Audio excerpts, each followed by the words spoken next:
Thanks Thanks for listening to the Boots Boots Fast podcast. Podcast.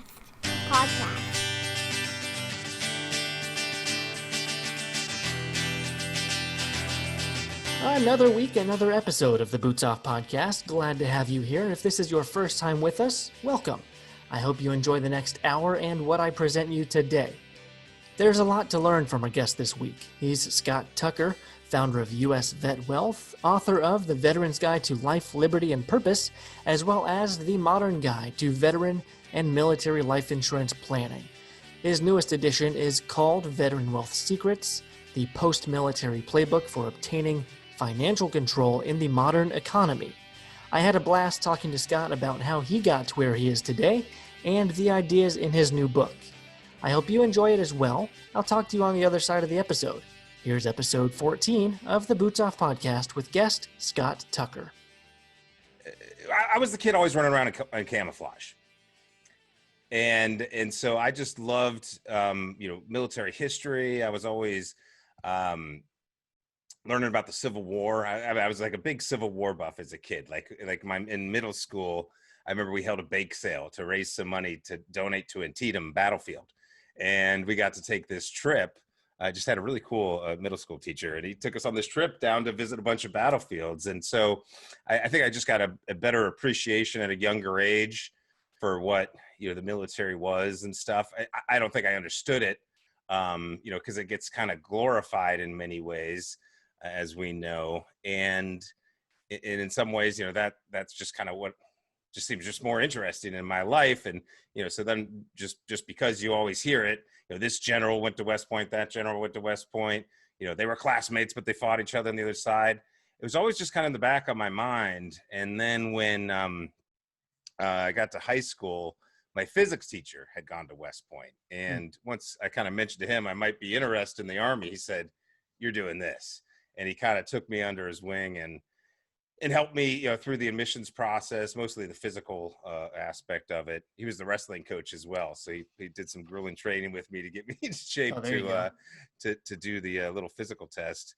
And and once I got approved or accepted, I was just like, well, I guess I got to do this now, and I'm not going to quit halfway through. And so. That was it. My grandfather had been in the military, but I didn't really get to know him very much. He was a pilot in World War II, stayed in, ended up being, retiring in the 60s as a colonel. But other than that, we didn't, there's no history of military in my family. But I just felt it was a compelling thing to do at the time. And I saw you had multiple assignments, including with the Air Force at the 52nd Fighter Wing. So probably a good assignment there, I would imagine. I don't know. I'm an Air Force guy myself. So yeah, it was the job where I was like, man, I should have gone to the Air Force Academy. Because, the joke is always, the Air Force and that kind of thing. And I'll tell you what, I remember just being super impressed of how they were operating. I got to deploy a couple times with them on short missions, where I was the ground liaison officer. So I was supposed to be the Army guy translating for the pilots, what's going on the ground. And it was just fun to actually get to work with the pilots, see kind of how crazy they are. I mean, it's definitely a different, type person. I don't know if those types of people become fighter pilots or or they get molded into one, but you got to be kind of crazy to do that. We actually had a guy, ruined on takeoff. He ruined the landing gear because he didn't pull it up in time, and he was flying low, and he hit the lights at the end of the runway. Oh no! And he had to bail out and ditch the plane. I mean, this is a multi-million-dollar F-16, and I'm just thinking back to, man, my deployment in Iraq.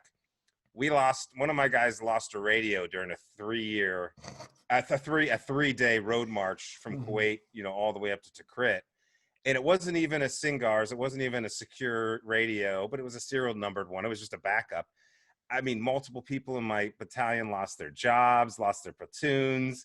And I had to I lost my platoon because I had to go become executive officer because they fired our executive officer. Jeez. And I was just like, it's a big Army deal. works really different. We'll get that fixed. It's just some lights Yeah. and an airplane. Yeah.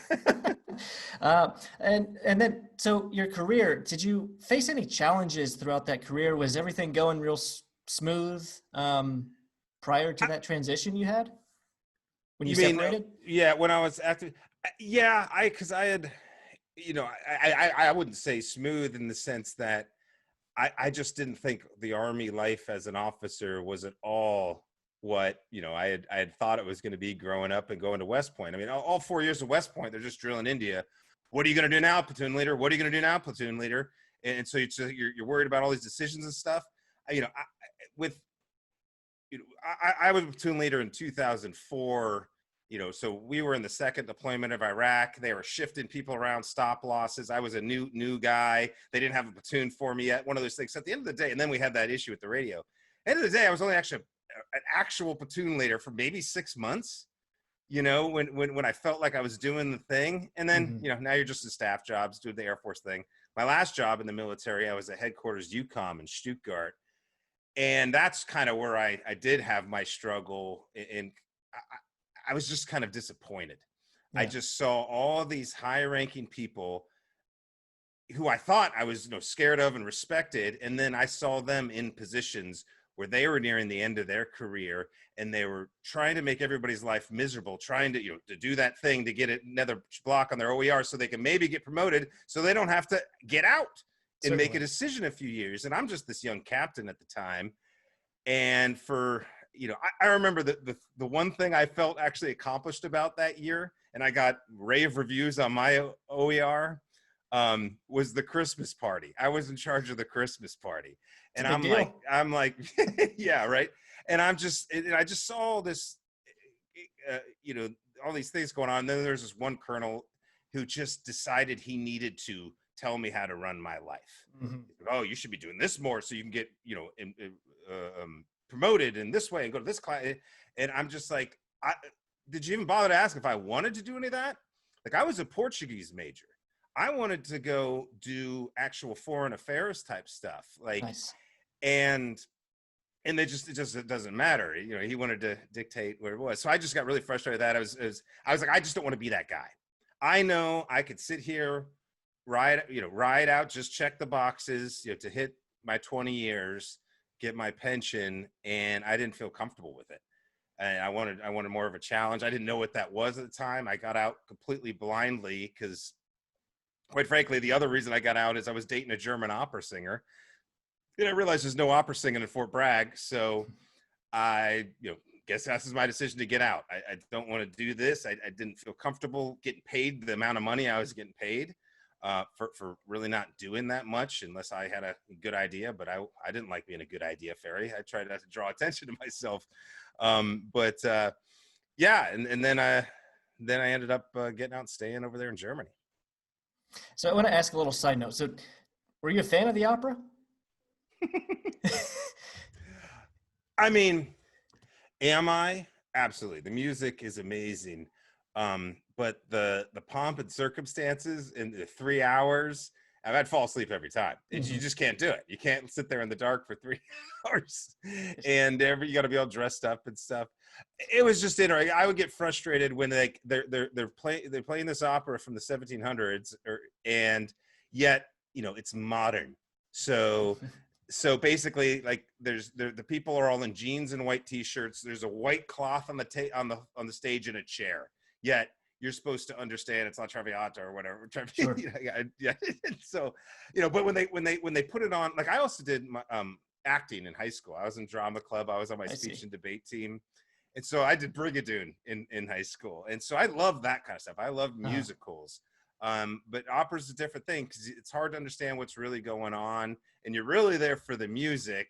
And so, no, nobody's ever actually asked me that question before. But when I come to think of it, it's something. It's like we don't have it in America. She even actually tried to get jobs over here. It's like there are none.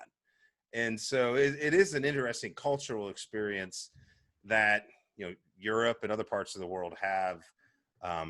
that's kind of really a big deal. Oh, for And sure. Yeah. we don't. We don't. No, I mean, I've never. when Pavarotti died, people were bawling, and I was just like, wow, interesting. Yeah, I've never had the opportunity to ask someone that question myself. So I figured there's got to be a lot of sacrifice, give and take in a relationship with an opera singer. Yeah. Oh, I was definitely, I mean, this is something, being, my late 20s, kind of naive, beautiful girl and all that. It was very clear opera priority, then her parents and her sister, and then maybe me. There you go. Given I had, I bought property over there to stay. I was not spending time with my family at all. I should have had a little bit more self-respect at the time and said, hey, what is it I want out of this? And so it goes for, you're asking yourself that question more often in life.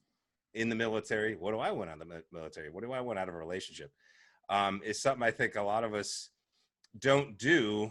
And I don't know, again, if it's just the types of folks we are, or we get used to kind of following orders and just going with how things end up going. And, don't give ourselves permission to do that, to be a little, let's call it selfish, but we must if we want to understand our identity.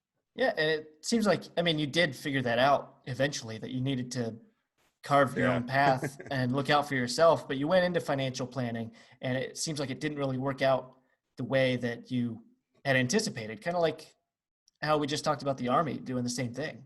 Yeah. I and this is a function, I think, of how the financial industry recruits veterans. I mean, literally, I read an article last week. The financial industry is great for veterans, and it's, recommending some firm that says, here's why we recruit veterans. It's like, no, it's not. It's actually really not good for most veterans, because you have to really be a self-starter. You have to be just completely creative and figure stuff out. And they make it sound like, oh, it's just a system. Just follow these steps and you will be successful. Yet, 95% are not. And I was definitely one of those. I kind of had this idea, you get the license, you read the articles, you work with a mentor, and they're gonna show you how to do it. You just kind of increase up the ranks, right? That's what it sounds like. It would be like for me. It sounded like it would be like for me, and it was just completely different. And it's a bit of a shock, but you kind of just sit there, refusing to tell yourself that, hey, this isn't what I thought it was. I need to do something different. I talked to a lot of guys who were financial professionals for about 2 years, and that's where they start to have their epiphany. But they don't know what it is, because they're being told every day by their higher ups in the firm, just do this, you'll be successful. And it's like, I'm doing the thing, or I don't like doing that thing. I want to help people, with their money. That's what fills me up. Why is 80 to 90% of my time all focused on getting new clients? And that's the problem with the industry. It's really the actual financial advice part of it is a minute aspect of what is really happening behind the scenes. And so a lot of us kind of get recruited into it. Hey, we're hiring veterans. First off, not hiring anybody. Nobody's getting a salary. It's all commission based. What they want are people who have a network. And guess what everybody in the military has? They all know a bunch of people. So it ends up just being this kind of burn and churn thing, because even if the guy leaves the industry in a couple of years, guess what? Those introductions have already been made. And I hit that 2-year mark. It was completely, hadn't really made any money, probably spent more than I made, as is again a common story.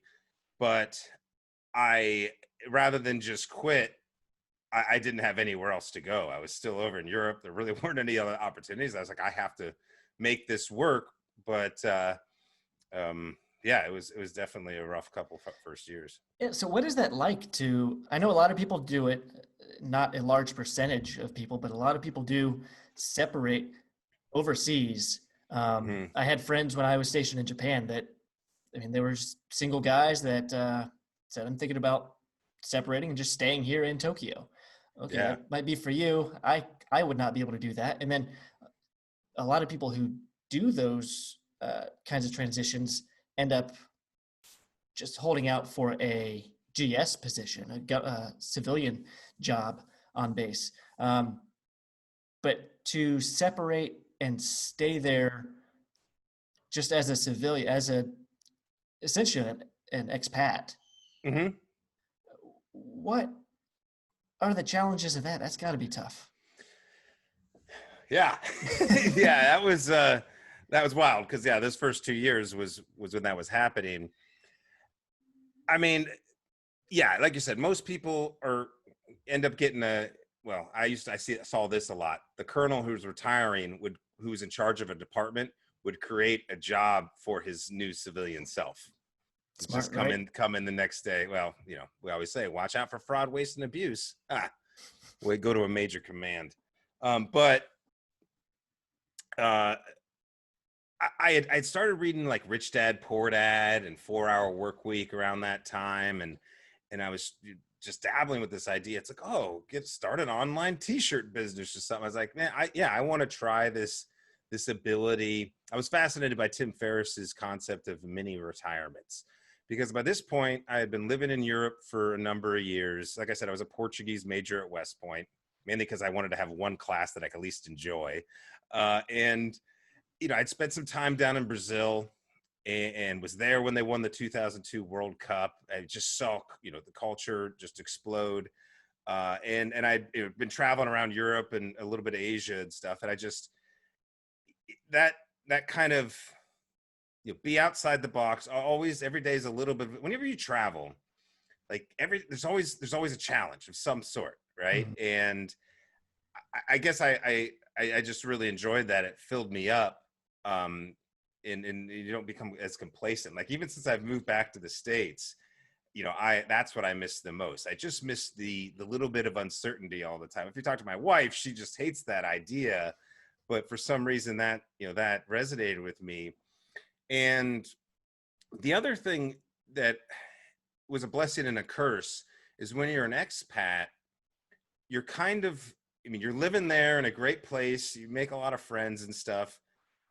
But you're also not in the system. Like how much would I wish I was an expat in America who wasn't watching the news, wasn't paying attention, just goes to the store, goes to a bar, isn't aware of what's going on. For years, I lived in Germany. I never understood any of the local politics, nor did I care. Right. And other than when I had to write, taxes, checks. Like one day I had to write a 60,000 euro check to the German government. And that's what made me realize some other things that I hadn't paid attention to. And you have to deal with as an expat. Like I wasn't getting subsidized gas on base. I was paying about $10, $15 a That's gallon. right. Yeah, I forgot about that. For things like gas. So that part of it was really cool. What I didn't like, just kind of having that autonomy and recognizing that, and those little bit of, I learned so much about entrepreneurship by travel. I didn't realize that till later, but just to be creative, see holes, see opportunities, see things that might be interesting. That I think that's where I gained that skill set. But being an expat, after a few years, my friends, I'd always make good friends and then they'd leave. And then I make more people come and they leave. And so there's this constant change. And then also at the same time, I'm practicing my German, I'm getting better at it. And it's like, everybody speaks English and they all want to practice theirs. So I couldn't even buy gas and try to do the transaction in German without the person respond to me in English. And I'd be like, man, come on, I'm trying here. So, there was just frustrations like that where you start to realize, I don't know if I want to live this way where I don't ever quite fit into something. And I wanted to go try. It's like, hey, I'm in my 30s. I've never lived in America as an adult, outside of college. So I wanted to go back and see what that was going to be like. And I don't know what decision was the right one. Well, I'm very glad you brought up Tim Ferriss in the 4 Hour Work Week, because I see a lot of similarities in what I've read in Veteran Wealth Secrets and what I picked up from his book as well. And yeah, I'm a big Tim Ferriss fan. Tools of Titans right there. Tools of Titans, great one. Yeah. Now, the first line in your book, Veteran Wealth Secrets, is not another military transition book. So with this book, what is it about? What are you trying to tell people? When we talk about military transition process, I mean, just think about the language there, right? Military, we're talking about the whole, everybody, right? But this is an individual decision and moment in life. Transition, the synonyms of that word are change, uncertainty. Mm-hmm. And it's so now we're coming at it from like, well, this isn't just me, it's just do what everybody does, and it's a place from fear. And then of course there's a process like, oh, don't worry, if you just check these boxes, it will work out. And I just think we're starting this whole thing off like it's, you just go through the out processing system and the job will be there at the other end. Like it's the military's job to get everybody a job, and like they're going to be good at it. Our military's job is to win our nation's wars, what they are good at, not to get everybody a job just because we served. Like we know what we signed up for, and we knew it was going to end at some point. And so I'm looking to find the people who aren't trying to, make it about, this is all right, 18 months out, like this is all I'm going to do. I know that there's people like me. I didn't pay attention to any of that stuff when I was getting out. I didn't even think about it. There wasn't a whole lot of it in Europe anyways. It's not like most of the other bases. They just kind of, you just sign some papers and you really get out. I think I went to a briefing, but I was pretty autonomous in my transition even then. And, there's a lot I wish somebody would have told me, and I wish there were some more resources. I didn't even know to be looking for it. And that's where I realized this isn't about the transition. This can happen at any time, and it'll prepare you better for that transition.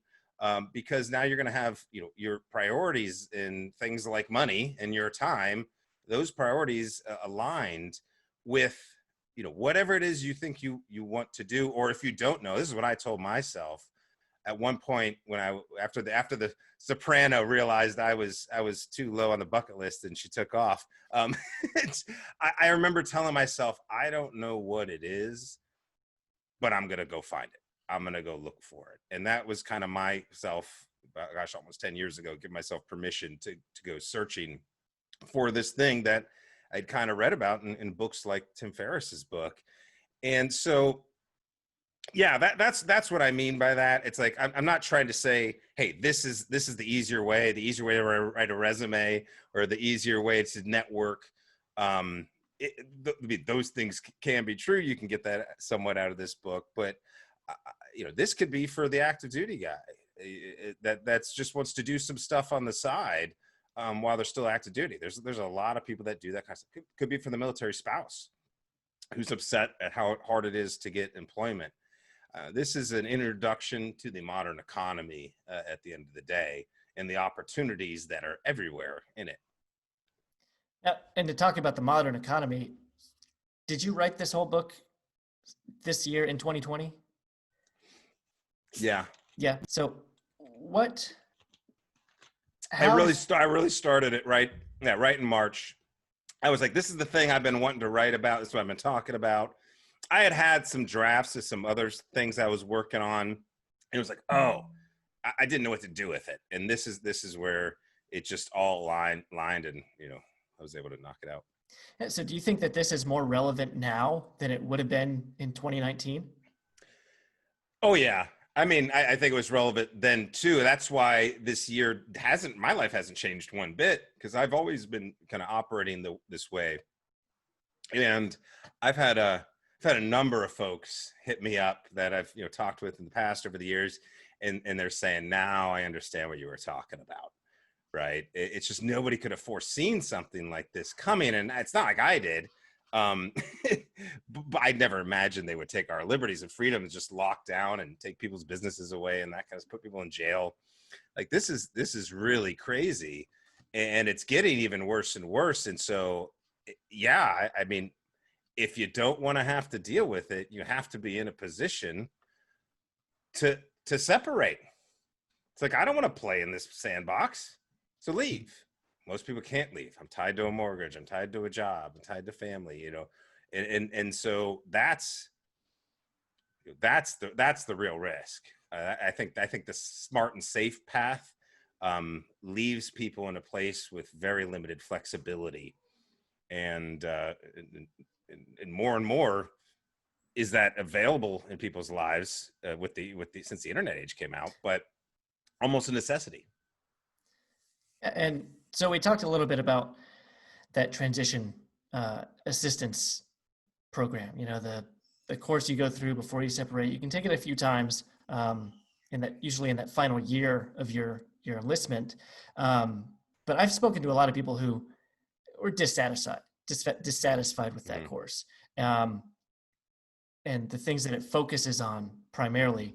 And when I went through that class a couple times, I would be in there with plenty of time to prepare myself, but there would be, people retiring who didn't have a plan, or some of these people, if I went at a training base, these were kids that were still in school that planned on having a career in the Army, and they are being med boarded.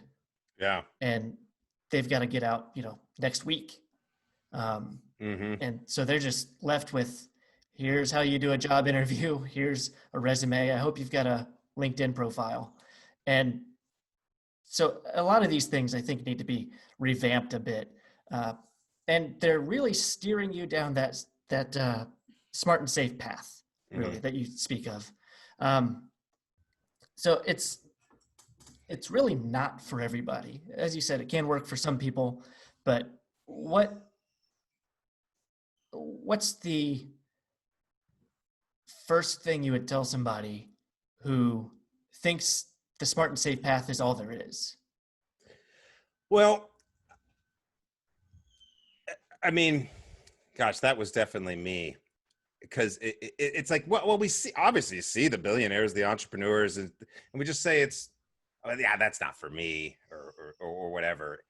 And I just like to say, give yourself permission to think outside the box a little bit. More specifically, remember your childhood. I mean, what do we always say? It's always about our childhood, right? So if you were in that transition class, with everything from the guy getting med boarded tomorrow to the colonel retiring who hasn't bothered to think about this decision in 30 years, but if you asked that room, how many of you are artists? How many of them are going to raise their hands? Maybe a guy plays a guitar, maybe. But if you go to a kindergarten classroom, how many of you are artists? Everybody, both hands, straight up, right? It's like, we were all artists. We were all creative in one way or another in the past. And I think we fail to remember that.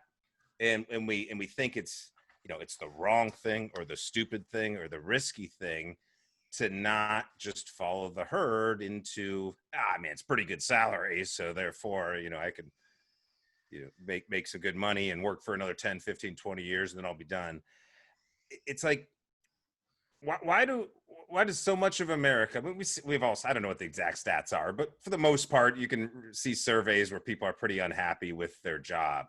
And so it's like, why are we willing to, slave away for 40 years for a salary, to pay taxes, to maybe save enough money somewhere to finally be able to stop and retire one day as we define it, but won't just eat it for 4 years, to learn what it is you're about, what you want, how to do it, how to participate in what you can see around us. I mean, have you ever, seen a guy posting on Facebook that he's traveling all over the world, and when you're working, 9 to 5, working for the weekend, you're like, man, I wish I could do that. Well, then do it.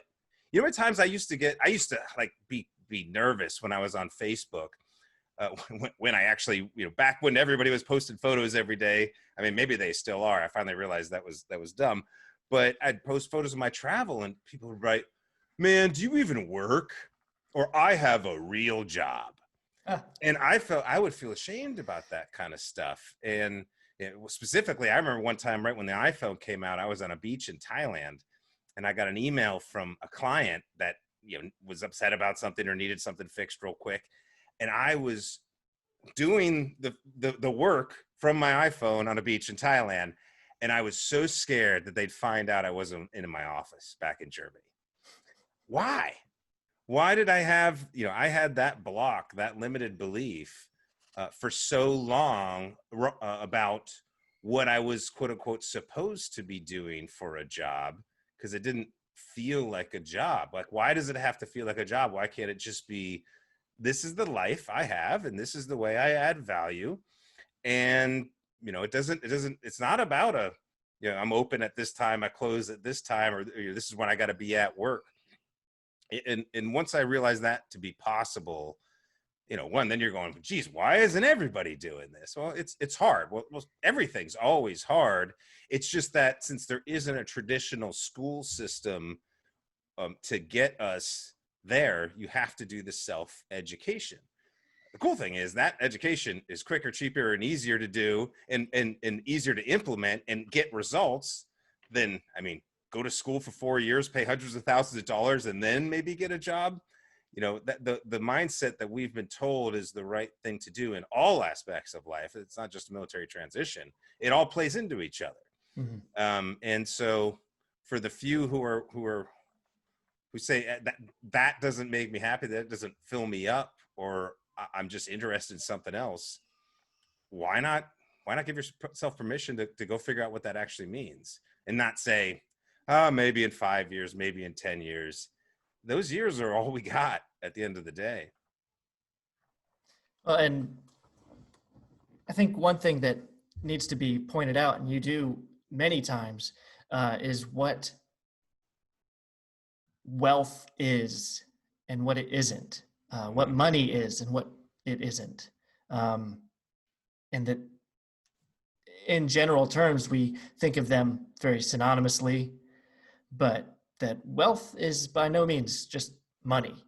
Mm-hmm. And so when you're thinking about getting out, or at any point in your life, when you're looking at what you're going to be doing, we look at that number that's assigned to it as a salary or whatever. Mm-hmm. But is that what's going to give us the value? And can we turn around and give that value back? So I think what you're connecting a lot of is that wealth to a stronger definition of happiness and value at the same time. Mm-hmm. So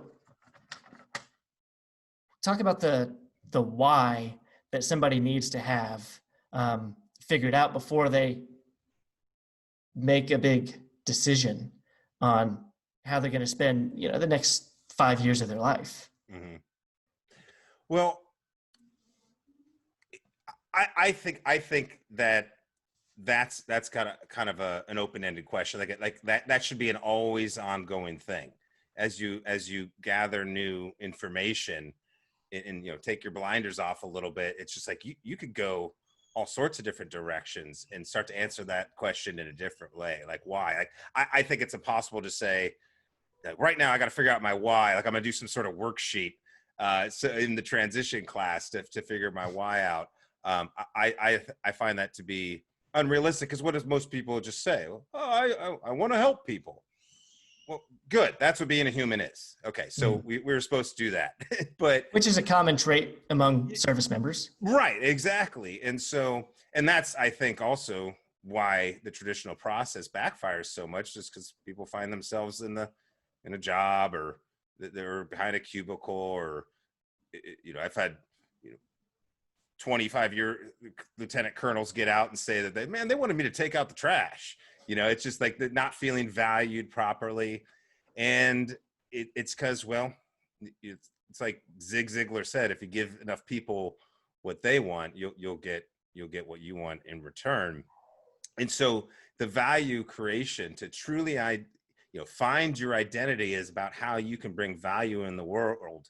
And it's got to be beyond hey, I turned wrenches in the Army, so therefore I'll turn wrenches in the civilian world, and that's my why, because that was my MOS.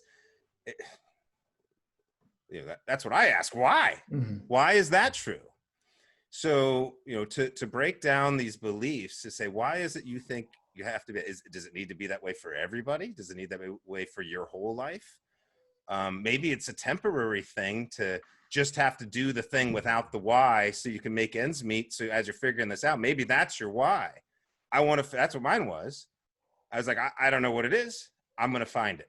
So my personal mission to myself was to go find what it was. So I had to do the job I didn't like, and get paid for it so I could survive. Of course, I had to do that for a few years until I fully found my why and lost complete integrity without that. And so luckily I had saved enough money where I could go a number of years eating it. I didn't take a paycheck. I was living off my savings for a long time. Because I was like, I got something I want to act on. And retirement money, like this is bad financial advice, by the way. Technically, if you're looking at the save for retirement thing, close down all my retirement accounts and use the money for the mission. Yeah. Right. And so it's like, how is that wrong? Yet so many if I was a financial advisor telling somebody to close out their TSP account and use it, you could get sued for that later on, technically, based on just somebody's definition. It's like, man, well, that's not wealth. If you saved a bunch of money and you can't use it, how is that wealth? Money's just the tool anyways. The wealth is the control of your time and your mobility. I have friends and I know people that live in Thailand on $1,000 a month, and they're overlooking the beaches, beautiful thing. It's like, geez, man, why do we have to make it around a certain, I got this many digits on my paycheck, I got this many digits in the bank account, yet I never have time to do anything. Oh, I'm exhausted. I can't do that. I'm not allowed to talk about that because this might happen. It's like, geez, that's not what I signed up to serve to defend. I don't want to live that way anymore. In the military, you got to live that way, but we sacrificed, we gave up willingly our freedoms to serve the government at their behest. We have to do whatever somebody above us says, but we don't have to when we're civilian anymore. And in fact, my mission is really to get more, especially right now, I want more veterans to be autonomous, because our country is being tossed around by a bunch of knuckleheads that we've voted in over the last decades. And I'd like to have more veterans out there with the autonomy to be leaders. I'm not saying everybody has to run for office or anything like that. I'm just saying we need more people out there saying, hey, I don't want to, we shouldn't be living this way. We have better opportunities for more freedom. And I think the more of us veterans who can have the freedom and the ability to step away and go be their own true self, I don't know. I think this just works out as a whole for our country. And so our why is constantly evolving in a way. Yeah. Just as we are. One of the things you say in the book is that it's okay to not know exactly who you are or what you want yet, but it's not okay to not be seeking it. So you're always seeking the better way, I think, to reach your potential and figure out that why. Yeah. I mean, it's like, is happiness really the goal? Can we ever get it? Does it ever come? That just seems like an impossible goal, but yet why not strive for it? And maybe life is the journey. Maybe life is supposed to suck. Maybe this is just how it's going to be. And that journey along the way of constantly, taking those little things that go wrong and saying, instead of putting blame on it, taking some responsibility and going, oh, okay, I learned something there, and then being more free, because when you're thinking this constant learning, thing, it's like it's always evolving. Man, do you see opportunities differently? And you realize, oh, I could participate in that, or I could go learn how to do that thing, and try something new. Maybe you go completely different direction, and you end up finding a completely different why. Like that's what I think is the fun part of this journey. Because if we're just the same person you were 20 years ago today, I don't know, that doesn't sound like the kind of life that we have for us. I mean, before the internet age, yeah, most people had to live that way to raise their family. And the world's just a different place, and it's still so young that the majority of folks don't see it, don't know they can participate in it, and so on. And I think that's the unfortunate thing, that at the end of the day, when we have so much, especially when it comes to veteran suicide, let alone depression and everything, it's like, I don't know. I think if maybe we could stop that in some way if we allowed people to say, hey, you're not at fault. You didn't do anything wrong. There's no reason. There's more opportunity out here. We want to, instead of always trying to fix problems, why don't we just show opportunity? And, the self-starters will go after it. That's kind of, once you're awakened to it, if you have any sort of fire inside you, there's a better chance that you go down a new path and find the thing, so you don't end up later in life in just a really dark place. I mean, that's my hope. That's how it worked for me, because I was definitely venturing, let's say, down the path. I had gone to the VA, got signed depression meds and all that kind of stuff, and I took them, and they called me up. How do you feel? Like, I don't know. How are you supposed to feel? So it seems like a bunch of Band-Aids. Well, I would say that's probably a very disappointing ending to a journey or a story if, we reach the end of life and all we have to show for it is that we worked for someone somebody else. Yeah. And we have this retirement account that has all this money in it that we're not touching. But also, I think there are a lot of people who will have that fire in them already. And there are people out here who are already doing the things that you're talking about. But then there's certainly a population of people who need a little push, need to be shown that they have these options available. And then they'll take what you're saying in the book and they'll run with it. So I think this is definitely an important resource for anybody, especially those who are currently in and have time to get this in motion. Yeah, that's at the end of the day, I'm always writing to my previous self. I was like, how did they not teach us any of this stuff at West Point?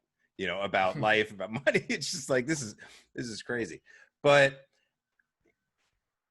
to see that to kind of give, like I said, the give yourself permission thing is not for everybody. Some people, hey, you're not going to be a good fit for this. You do kind of need to work for somebody else, follow orders. You need that guidance. There's a big part of the population that that's how they're going to operate. But what happens in the military is the folks that do have more fire, more drive, more creativity. You can't do that so much when you're on active duty, and so then it gets kind of beaten into you. And when folks get out there, they kind of feel like, well, I'm not allowed to break away from that. I think that's kind of what I felt and what I saw, and that's why I always say, hey, give yourself permission to realize that could be better for you. And I don't know, I'd love to do some research and try to figure out what percent of our population really wants to do the thing, whatever that is, but it's holding themselves back because they think they need to be a part of this group that they were, a part of in a unit in service. And so it's a hard one.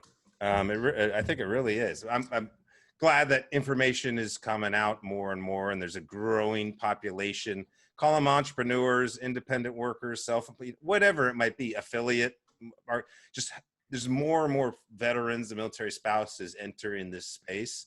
And so it's encouraging to see it grow. We'll see what happens. Yeah, I definitely know the people who might be a better fit for a workforce, I come from, in my Air Force time, I worked at AFN. I was a broadcast journalist over in Japan.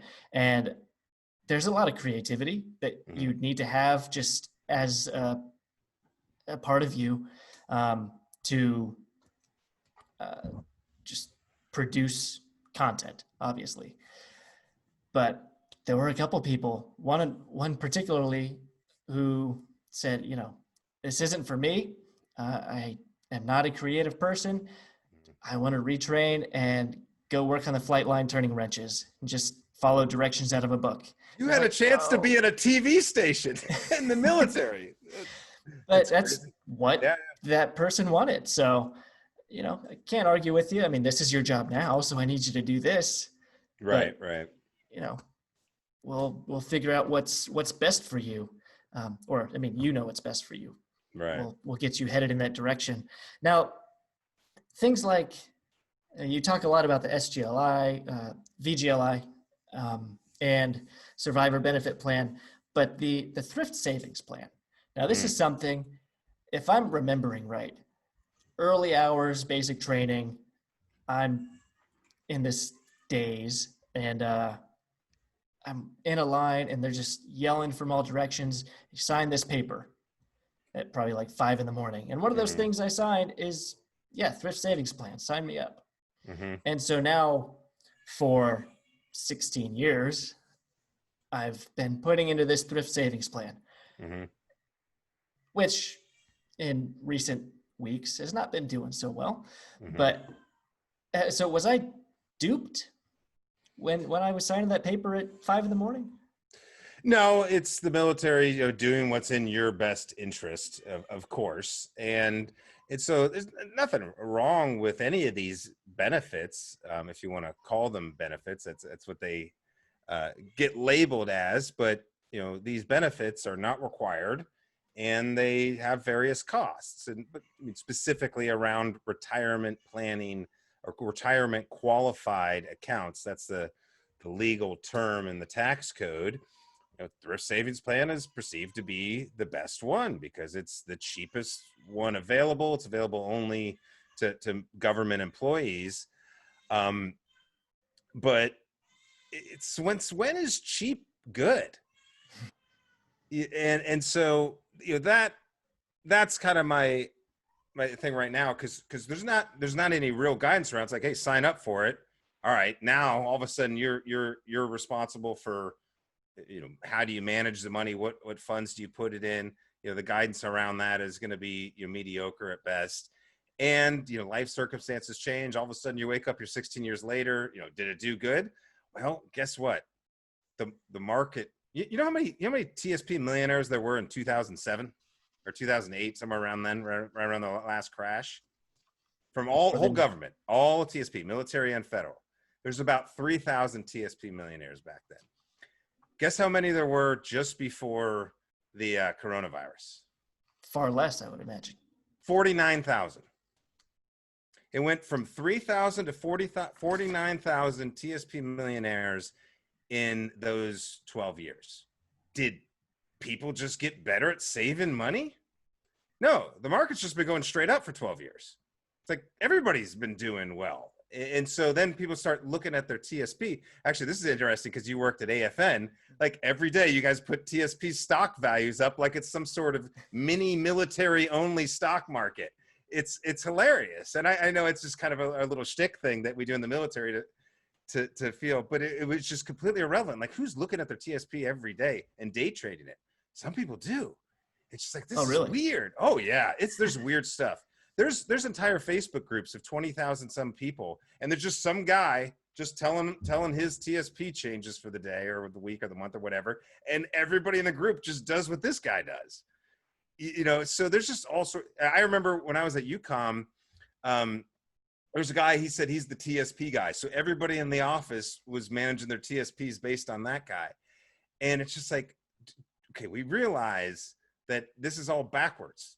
The TSP is supposed to be for your goals. It's a tool for maybe one of your goals, but that goal's when you hit age 60, you can't even really touch it. I mean, there's obviously been rules changed and some CARES Act stuff since the COVID, but technically, traditionally, you can't really touch these types of accounts till age 60.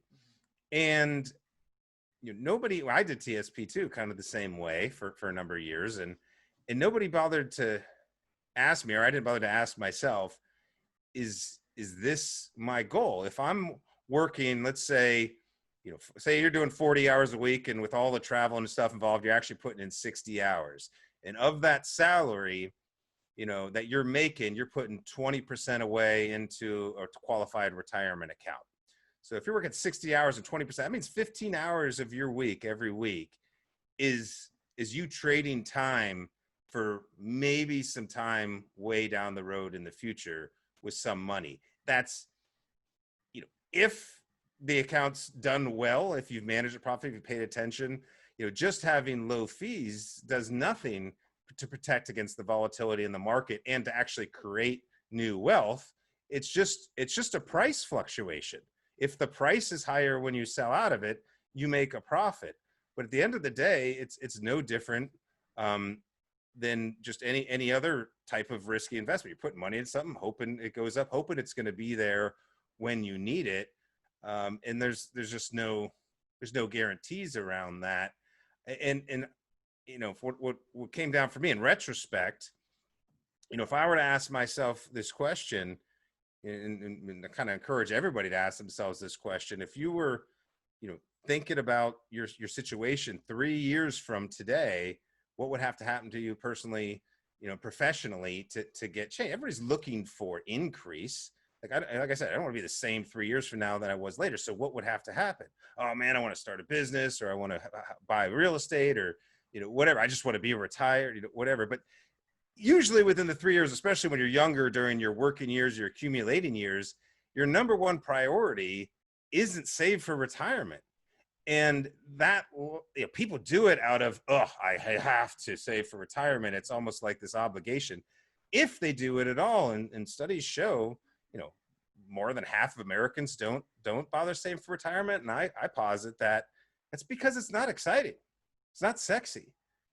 But what can you do in the near term to create real wealth where that retirement may be irrelevant? Did you even ask yourself that? And I think that's where we get misled. Here, drop this thing in your lap. You're now signed up for life to be a worker to save for retirement. Because now when you get out of the military, it's like, well, I got all this retirement money. I got this savings. Like, what am I going to do with it? Most people, when they get out, if they've saved any money at all, it's all in retirement accounts. And this is where I kind of had my big epiphany. It's like, nobody's talking about the financial aspect of the transition. That's the opportunity. But if you're required, because you have no money saved, if you're required to go get the first job you get to get a salary, then what was the point of saving all the money if you can't use it to avoid opportunity cost, which means not trying something that you might have had to spend some of your money for? What a shocker. Yeah, and I didn't know anything about the TSP until about 10 years in to my enlistment, when a financial guy he was a civilian with the Marines out in I think it was at Pendleton, and he flew over to Japan, gave us a little class when they were starting to roll out the new one, the new TSP plan. The BRS? Yes. Yeah, so he had to come over and explain that to us. And that was the first time 10 years in when I realized, wow, I can actually move into different funds and set myself up for a little bit more, Because I think for that first 10 years, I was just in, what is it, like the G fund? G fund. That happens so often. So imagine somebody in these last 12 years that I signed up for TSP, but never paid attention to it, thinking that, the market's been doing great. They see those TSP numbers on the AFN screen. Oh, I've been doing great. And then they were the G fund the whole time. And they've missed this whole rebound, all these years. And so I think the rebound of the market's quite fraudulent, but they keep bailing it out. So it might just keep going up. So it's just, how do you know? Which is what? You can't time the market. But if you've always stayed in something like the G fund, that's just a complete, you missed out on all of it. Yeah. Yeah. And so a lot of it is, so much of what you're talking about is self-education. You've got to know the information is out there. You got to know what you need to know. which is a weird thing to say, but no one is really just going to show it to you and say, this is exactly what you need to do. And of course, a lot of these things are, it's a winding path. There are a lot of different roads that you can take, but you've got to learn it yourself. Now, one thing I think most of us have is a set of soft skills. And that's something that you brought up earlier. How many people would raise their hands, and say that they're a creative person. So how important are these soft skills to somebody who wants to go into the lines that you're talking about of entrepreneurship or starting a business, something like that? It's like my friend Jason Stapleton, Marine veteran, has a podcast. He likes to say, if you ask somebody, what business are you in? I'm a plumber. I'm a doctor, whatever. The real answer is I'm in sales and marketing. And I actually think this applies, leveraging and learning these soft skills better applies to anybody, going through a transition process. Because in this day and age, you can act as your own individual entity, or you can think of yourself that way, as you are a business. You are an income producing entity. Are you currently contracting yourself to an employer? Okay, cool. Do you want to increase those opportunities? Well, if you learn LinkedIn, the soft skill of LinkedIn, which you can learn in a weekend, implement it on Monday, get results on Tuesday. I mean, this is all, I've done it. And so, and I've taught people how to do it, and it's shocking when they go, holy cow, this is so much easier. Well, what was it that you were telling yourself that made you think, I'm just not good at social media, or I don't like it, or this is just, this and that and this and that. It's like, all right, bro, you're just going to miss out on this amazing technology that you can connect with anybody in the world. You could almost connect with anybody, like even famous people sometimes. You're using these tools. How much easier is that going to make your life? How much time do you get? What are you want to just keep going to networking events and have a beer and stand there awkwardly passing out business cards in a suit that you don't like wearing? Or do you want to knock it out 15 minutes a day, with a tool that takes some creativity, takes some desire to go, ooh, I want to learn more about this aspect of it. How many veterans have ever run Facebook ads for themselves to get a job? Why not? Yeah, I don't see it. It's just there. I would do, if I needed to get a job like crazy, I would figure out who all the CEOs were of all the companies I want to connect with. I connect with them on as many as I can on LinkedIn. I'd get their email addresses and I'd run a lookalike audience to them on Facebook. And now all of a sudden, a bunch of people know my name. If you want to get what you want, you must become known for something. And that's why that soft skill of creatively understanding, what it means to have a personal brand, what that means for you. Doesn't mean you have to get famous, doesn't mean any of that stuff, but you're known for something anyways.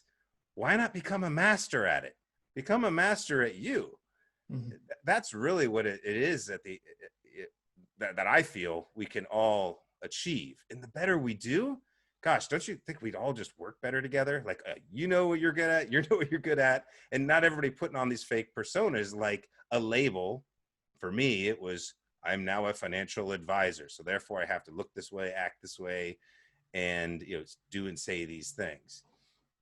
And it was a lie, and it really felt wrong. And when I did start, I even got chastised by my mentors, all sorts of people for trying to actually do this. So it could be hard when people will doubt the possibilities.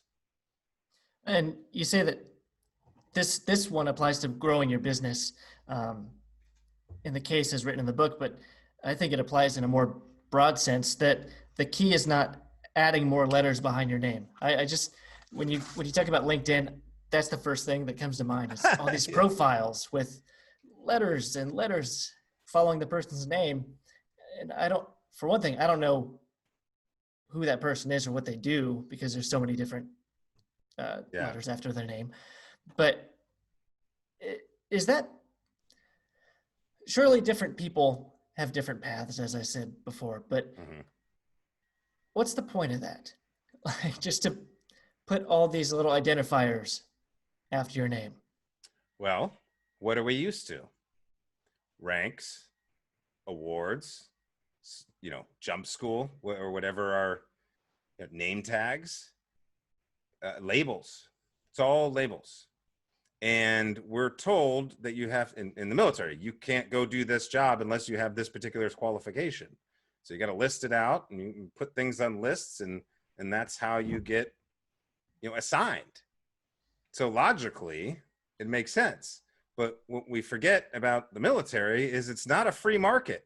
It's socialism, willing socialism. But when you enter the free market, if you Google MBA and 100,000 names come up, how are you going to be the one? And at this point, these things have become commoditized. And so it's like CFP. What does that mean?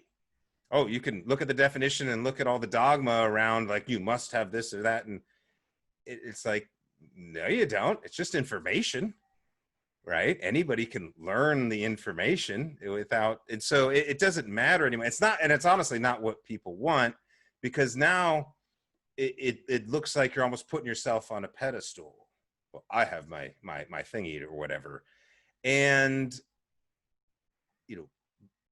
people want to relate, be relatable. They don't want to be talked down to because of a feeling that, they don't have the thing that you have. And so I think, getting away from that, gosh, it saves you a lot of time, a lot of stress. Oh, I need to go get my this or that. Just to say, well, if I can add value to someone, if I literally learn something today and tomorrow teach it to somebody else and it helps them out, there's value there. I didn't need to go to school for 2 years or get another certification. These are requirements we put on your, well, think about it. We always say, follow the money. What are these certifications really? Right. They're just a justification for a business, a school, or something like that, or a board or an organization to get people to pay money to be able to get the certification. It's just a branding shtick. It really is. Yeah. All these things are. And that's kind of how the CFP even got started. A lot of bad juju around Wolf of Wall Street type people. So this is not CFP isn't, certified financial planner isn't some sort of government thing. It's, it's a board.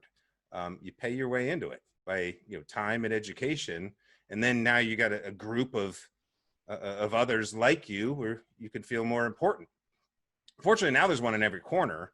So even then, that's the kind of lie that they tell our industry is, go get all these extra certifications. You'll be more respectable to clients and therefore, get more business. And that's just not the case, because at the end of the day, you still have to spend the majority of your time trying to find the business, not actually doing the stuff that you learned getting the certification. So unless but if you become a value producer, now you can flip that time thing on its head. And so that's all I do. I produce as content to try to share what I feel is valuable information. If somebody finds it valuable, then they come and work with me as a client. I don't have to spend all that time trying to sell to them, trying to convince them, trying to schmooze them. That's, oh gosh, and it feels so much better because they come to me and they say, dude, that was awesome. I love what I read here. I've never seen anything like this. It's so refreshing. Like, how do we start? Like, geez, how much easier is that? For me to feel comfortable working with someone, to work with the right people. I like to say, serve only those whom you're meant to serve, and no one else. And this way, you can more align those things together, just by figuring out a way to be creatively share your value and constantly increasing the value that you can add by self-educating along the way. Yeah, and you've written a few books now, right? You've got a handful. Yeah. I've got I got my first one, which was kind of really just for me. It was my first kind of, what is this about? Like, I encourage everybody to write a book because it really helps you get all those, things in your past out of your head, helps you figure out what's important to you. And then I've got two smaller ebooks that are more specific, or one's out just now. That's more specific to the military and veteran, how life insurance works for those communities and individuals. And the next one is going to be more around these retirement accounts we're talking about, and talking about the coming retirement crisis and all the risks involved. Oh, fun. So much fun.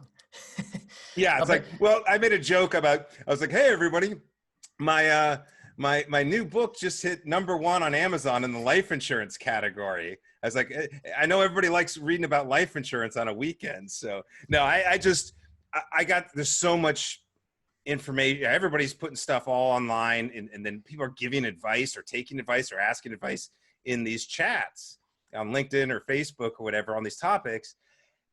And it's not that it's bad information or whatever. It's just so funny that everybody says, this is what I did, this is what you should do. And yet none of them are, most of them aren't even licensed agents. And even people who are licensed in this industry, again, they're spending all their time trying to get clients. They're not learning about the new technologies and stuff. So I was like, fine, I just need to get these books out to teach people about the new technology. It happened in every other industry. Why do we pretend it didn't in this industry? Well, it's because the advisors, one, they're constantly leaving, so they can't stay in long enough to learn about it. And most of the companies and the firms, they got their sweetheart deals where they make so much money, they're not going to innovate. They're not going to change. You got to find a way to get this client to buy this. And that's kind of how the whole thing works. And I want to expose it a little bit so people can have more control. The more awareness you have of what's really going on, why are people telling me this is what I should do, as quote unquote financial advice? Well, there's incentive behind it. It might not be malicious. I'm not saying that at all, but they might only have limited options about what they can or cannot offer you, or they might have a very dogmatic approach about this way versus that way. And I don't think there is any versus. That's the other frustrating part. And why I want to write about this so much is just, why is everybody got to be right? Mm-hmm. Why can't every individual, or why is there got to be like, oh, there's the Dave Ramsey way or the Susie Orman way, and anything else is hearsay? That's not fair. And that's not fair to those people who don't want to do that. Like, I'll just be stingy for my whole life. And so then they end up doing nothing. And I just find that to be morally wrong to say it's this way or you're doomed in your financial life. I don't think that's fair at all. Well, and so there's a whole bunch of financial advice in the book there at the end. It's really too much to touch on in here. Yeah.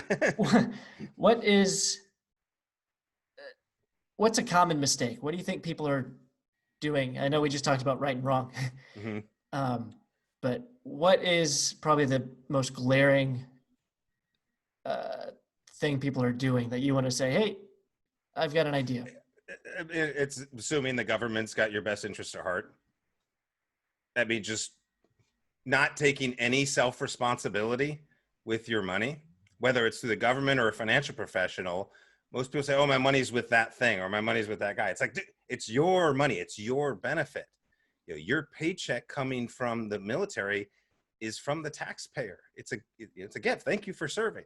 Your pension, the way the majority of, especially for career military, the biggest mistake I see is folks just, it's just part of the program. Sign the paper. It's just the same thing.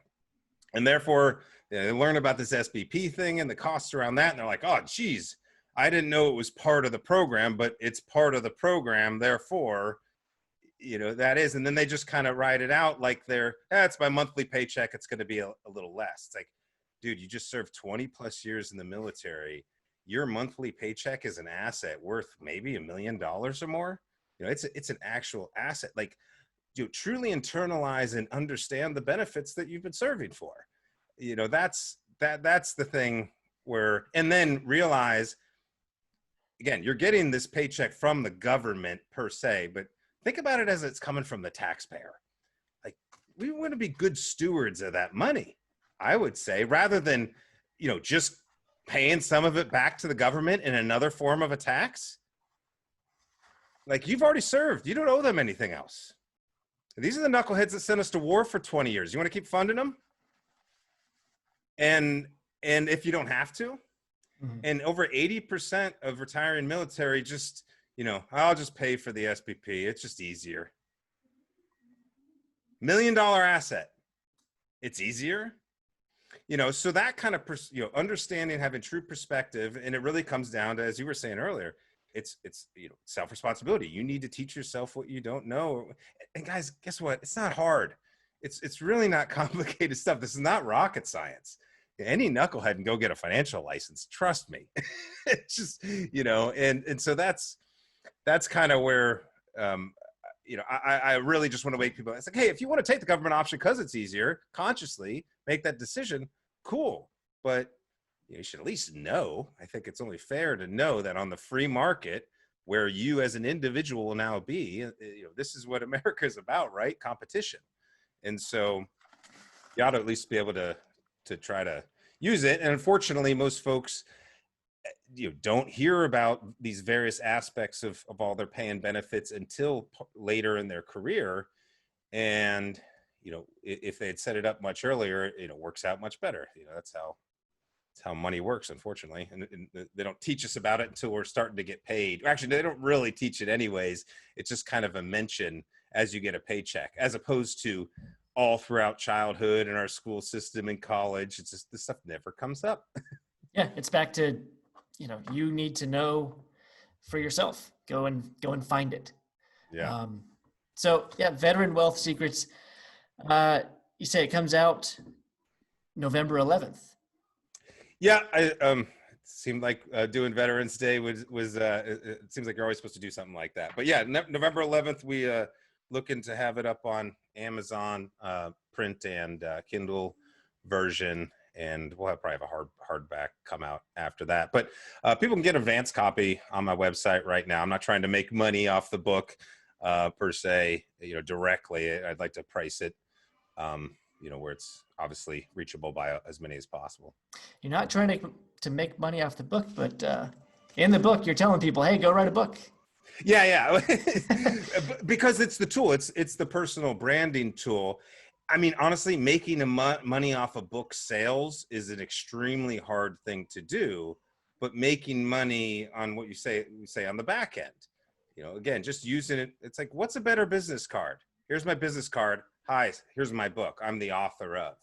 Boom, right there. You're already elevated in standing as somebody who's accomplished something. Oh, this person can finish something. Like, how much better does that work for a job interview? I mean, what better way to do that kind of job hunting strategy than writing a book to that hiring person, specifically saying how to make their job easier to hire somebody like you and why you're the best fit for this particular thing. I mean, just the act of doing it, even if you didn't hand it out to anybody, you clarify so much of that in your mind about what you want to do and how you can become valuable. So I think at the end of the day, yeah, having a book can get you more money one way or the other.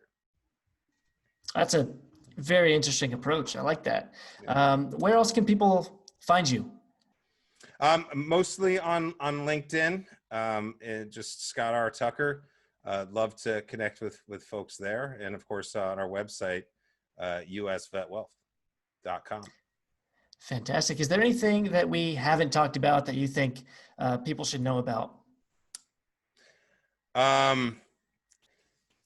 Gosh, I could probably go on for all sorts of different stuff. No, I honestly, Mike, we hit on so many different aspects. I really appreciate you delving deep into some of these harder topics and questions, and just starting the conversation.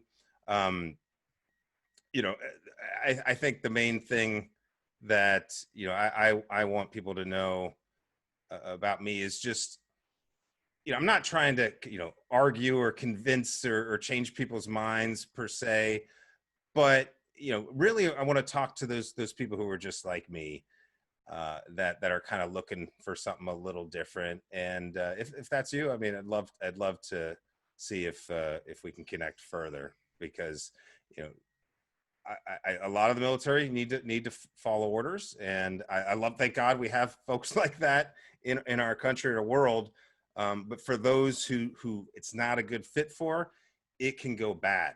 And so if we can get the word out that, hey, there's other ways to think about life, just maybe we can help solve some of these problems that seem to just go on and on without an answer.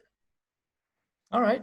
Yeah, it sounds great. I appreciate your time again, coming on a Sunday afternoon. I mean, for me, my family's downstairs. I'm upstairs talking to you. So everyone's, I think, making their sacrifices for me today. No, absolutely. Appreciate you. And then I'm looking forward to reading about life insurance. So I certainly think there's a lot of interesting points in this book, and I'm going to recommend it to a lot of people myself. And I look forward to seeing everything else you've written as well.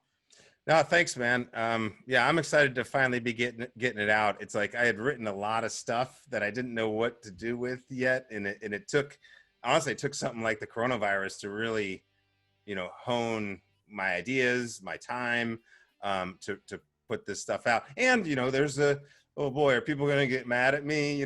There's a little bit of that out there, of course. But at some point, you just got to go, hey, I think this is important. I'm gonna throw it out there and see what people think. Yes, I think you would call those limiting beliefs, right? Yeah, exactly. Hey, those don't go away either. There is no magic wand.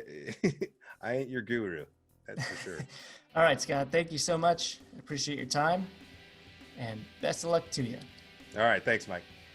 If you want to know more about Scott's ideas, check out US Vet Wealth on Facebook, Twitter, and LinkedIn. You can find Scott on LinkedIn as well, Scott R. Tucker. His book is officially scheduled for release on Veterans Day, November 11th, but find out how you can get your free advanced ebook at usvetwealth.com. I highly recommend it, and I am also online if you didn't know. Connect with me personally on LinkedIn and follow on Twitter at Mike Lahrman. Like the Boots Off podcast on Facebook as well, but most importantly, if you want to hear more episodes like this one, subscribe on your favorite podcast provider. Remember to drop your 5-star rating and share it with someone who will find value in this content. Thank you so much. I appreciate your time and attention. Next week, I'll talk to Dr. Amy Stevens in a new episode of the Boots Off podcast.